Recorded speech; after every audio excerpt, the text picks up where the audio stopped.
Le titre de mon message ce matin est le suivant, la vérité pour la liberté.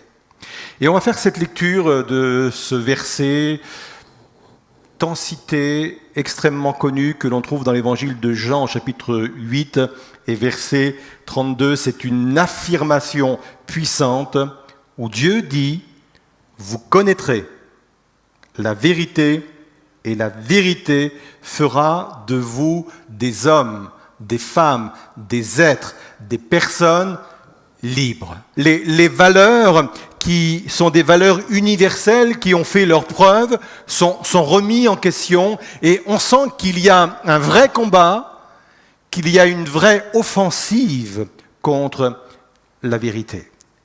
S'ajoutent à cela tous les moyens de communication modernes qui véhiculent ce qu'on appelle les fake news, c'est-à-dire en français les fausses nouvelles, sans parler de tout ce complotisme qui n'a jamais été aussi présent aujourd'hui dans notre société.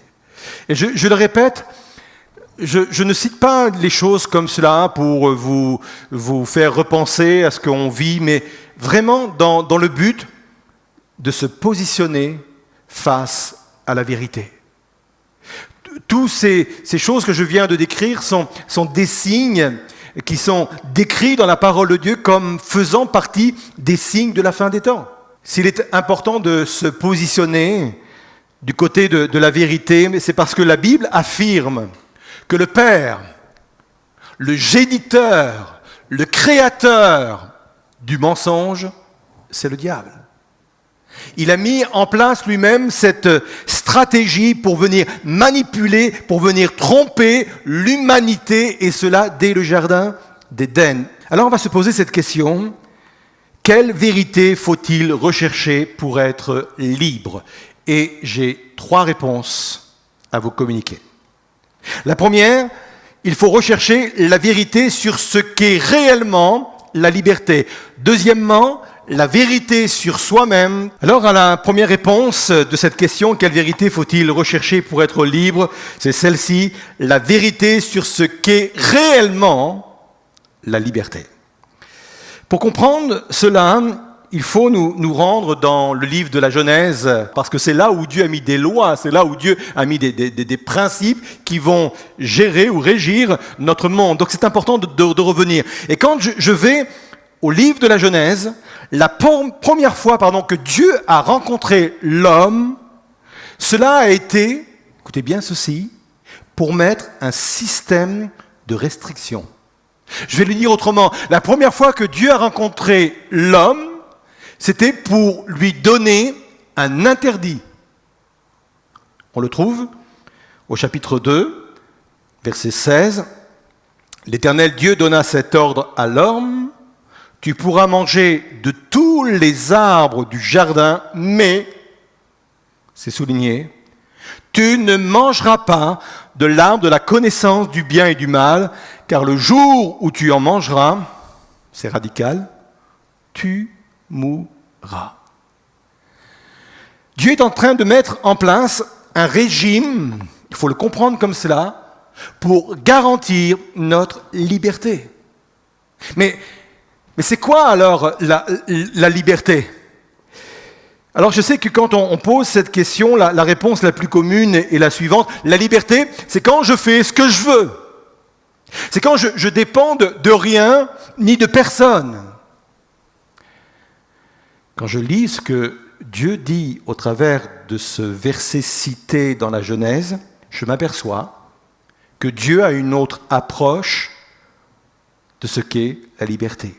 Il est en train de dire à l'homme, tu vas vivre dans un monde, écoutez bien ceci, tu vas vivre dans un monde où on va te proposer des choses, symbolisées par cet arbre de la connaissance du bien et du mal. Tu vas vivre dans ce monde-là, mais moi, ton Créateur, je te demande de te restreindre.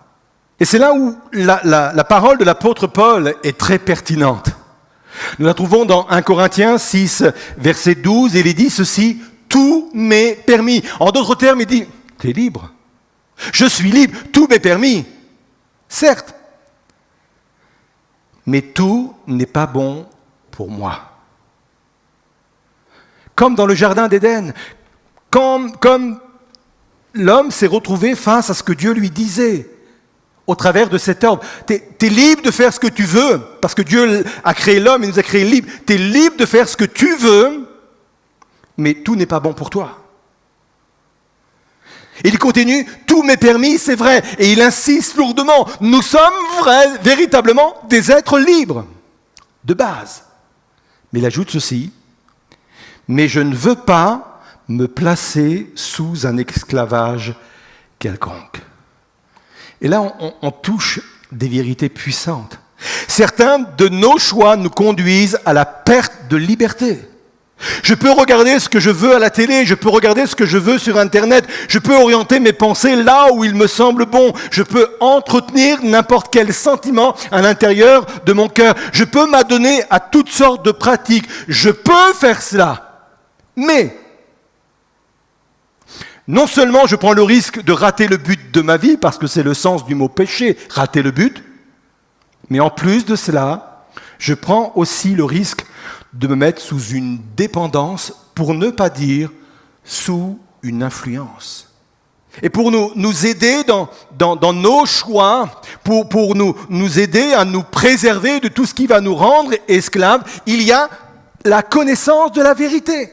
Tout d'abord, je voudrais dire que la vérité est avant tout une personne. Et que cette personne, c'est la personne de Jésus. Il va le dire lui-même, je suis le chemin, la vérité et la vie. Tout cela conduit, j'en ai parlé déjà à plusieurs reprises, ce que la Bible appelle le renouvellement de l'intelligence. Plus je vais connaître Jésus, plus je vais connaître sa parole, plus le renouvellement de mon intelligence va s'opérer. Et cela va me faire, ou va m'aider à faire les choix nécessaires pour soit demeurer ou grandir dans la liberté. Jésus va dire dans l'évangile de Jean, au chapitre 3, verset 21, « Mais celui qui agit selon la vérité vient à la lumière, afin, c'est encore souligné, que ses œuvres soient manifestées, parce qu'elles sont faites en Dieu. » Alors, ce verset déclare plusieurs vérités. Les œuvres dont il est question ici, ces œuvres qui doivent ou peuvent être manifestées, ce n'est pas simplement les bonnes œuvres. Vous savez, celles dont on est fier, celles pour lesquelles on n'a rien à cacher et rien à se reprocher. Et ces œuvres-là, on aime bien qu'elles viennent à la lumière pour que tout le monde puisse les voir. Ce n'est non seulement ces œuvres, mais c'est également toutes les autres. Celles pour lesquelles on est moins fier.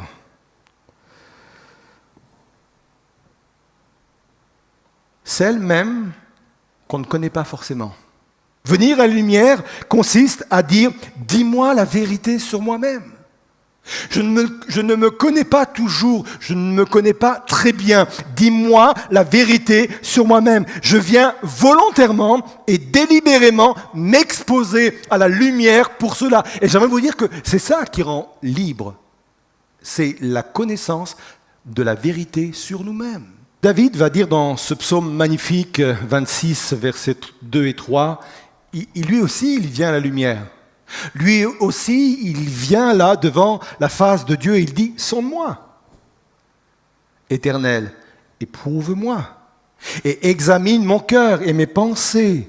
Je garde ton amour présent à mon esprit et je conduis ma vie selon ce que tu vas me révéler, selon ta vérité. » Et il y a deux aspects importants. Je garde ton amour présent à mon esprit, ça veut dire je suis conscient que tout ce que tu diras de moi, c'est pour mon bien parce que je suis convaincu que tu m'aimes.